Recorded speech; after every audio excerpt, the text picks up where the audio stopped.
Hey folks, welcome to Horsemanship 101 again. I'm going to start off with something completely off topic. May 22nd already. You can see the trees over there just starting to turn green. The leaves are just starting to come out already. Going to be hitting 80 today. And guess what? Welcome to Saskatchewan. It was only 2 weeks ago it snowed. So, hey, it's always interesting here. You never know what to... Be prepared for anything and everything.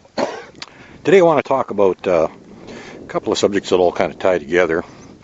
I want to get into something that I've thought about for a long time. I just didn't want to say anything about it because it can be rather controversial and it gets people's feathers ruffled.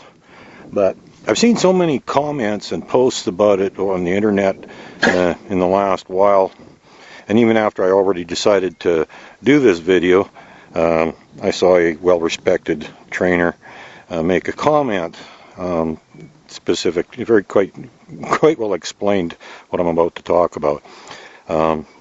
Start off with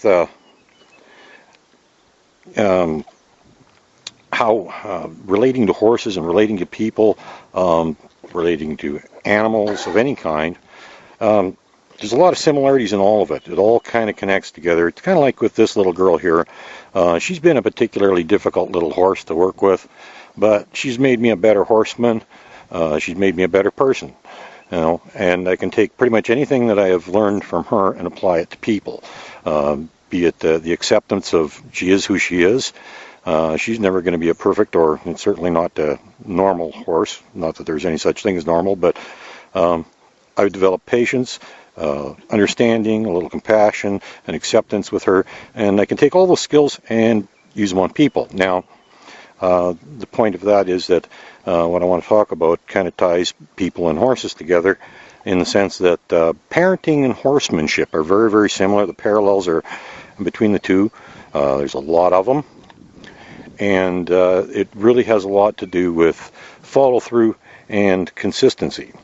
Two very, very important concepts. I don't care if you're parenting, training a horse, working with a dog. It doesn't matter.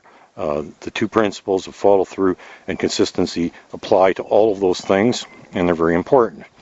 Now, a lot of people don't even like to see parenting and animal training compared to one another, because don't put my kid and your animal in the same category. But I'm sorry, the parallels are there, and it. I'm not the only one that's noticed it. A lot of very well-respected trainers have made similar comments and observations that I've read, which is why I'm talking about it today, because I thought it's gotten to the point where it really needs to be addressed.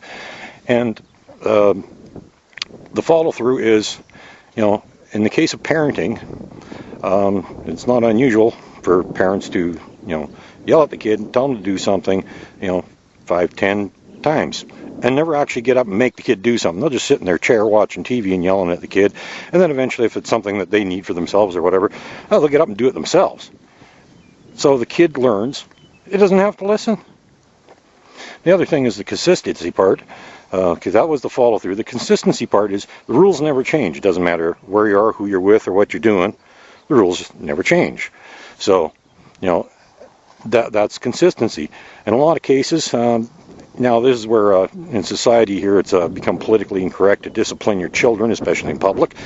You never know when somebody's going to have a camera going and report you for abuse. So, understandably, there's some problems there with horses. Unfortunately, most people still don't care what you do to a horse, so you can get away with whatever you want, and nobody's going to say anything. Now, the consistency part is the rules don't change. Now, I don't know if you've ever been in a store where you've seen some kid laying in the middle of an aisle throwing a temper tantrum or screaming and yelling in a public place, and the parents refuse to do anything about it. That's a lack of consistency, because when they go somewhere else, the rules change because they're scared to, because of the societal pressures mainly, they're scared to follow through and do what they're supposed to be doing as a parent. Now,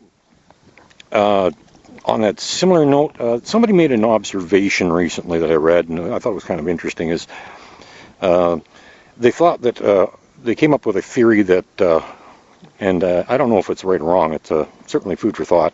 They came up with a theory that horses learn things in certain places, and they have to do the same thing in a lot of different places before they learn that they have to do it all the time. Their experience was that they had And, they'd worked with their horse for a long time, had it fairly well trained, and then took it to their friend's place, and it acted up terribly.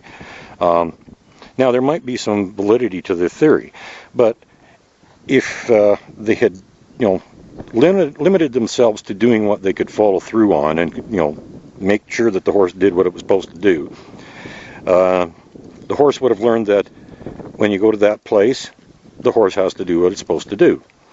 And then if they went again to another place yet again, pretty soon the horse learns that it doesn't matter where it is or what it's doing or who they're with, the rules don't change, and it always has to listen. So there's more consistency there. And where the two tie together is you'll often find that, and this is something after I'd already decided to do this video, somebody, a trainer, made a comment about someone that had brought them a horse they were having problems with. And their observation was that that person handled their horse in the exact same fashion as they did with their kid. They'd request once, they'd request twice, and if they didn't get a response, they quit. They gave up.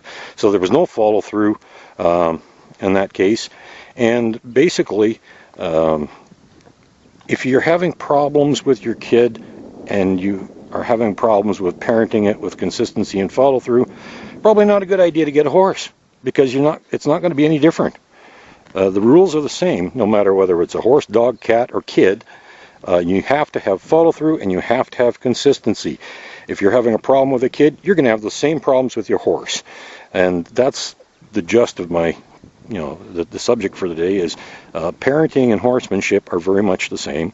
And you will often find that people will treat their horses and their kids almost exactly the same. And the only difference is that perhaps in public they might not be so hesitant to, correct or discipline the horse because of the fact that it's more socially acceptable. On that note, for those parents that are scared to discipline their kids in public, I actually make a point, if I see somebody disciplining their kid in public, after they're done, I will actually go over and commend them for being a parent, regardless of the situation, because you always see them looking over their shoulder, wondering who's got a camera going, but in actual fact, they really have to be doing that, and the kids have to know that no matter where you are, the rules don't change. I am a parent, my kids are grown now, but when they were younger, they never once ever threw a tantrum in a store or a public place, because they knew that it didn't matter who was there or where we were, the rules never changed, and they behaved accordingly. I wasn't a bully, didn't have to be, but I was very consistent. No meant no, yes meant yes, do it now meant do it now, and the rules were the same no matter where we were, so that's how it worked, and it worked well. And I do the same thing with the horse. If I ask it to do something, I make sure it does it, because if I let it get away with it once, if I'm not consistent, horses are not stupid. That is something I've heard a number of trainers say, which kind of baffles me, because some very good horsemen I've heard make statements such as, horses are big dumb animals. Well, they're half right. They're big, but they're certainly not dumb. I believe they have a much higher intellect than most people give them credit for. I don't think very few people fully can comprehend the intelligence of a horse. And they are capable of learning very, very quickly and very well, just like a kid. If they get away with it once, they'll do it again. They'll certainly try it a second time, and if they get away with it a second time, then you can guarantee they're going to try it a third time.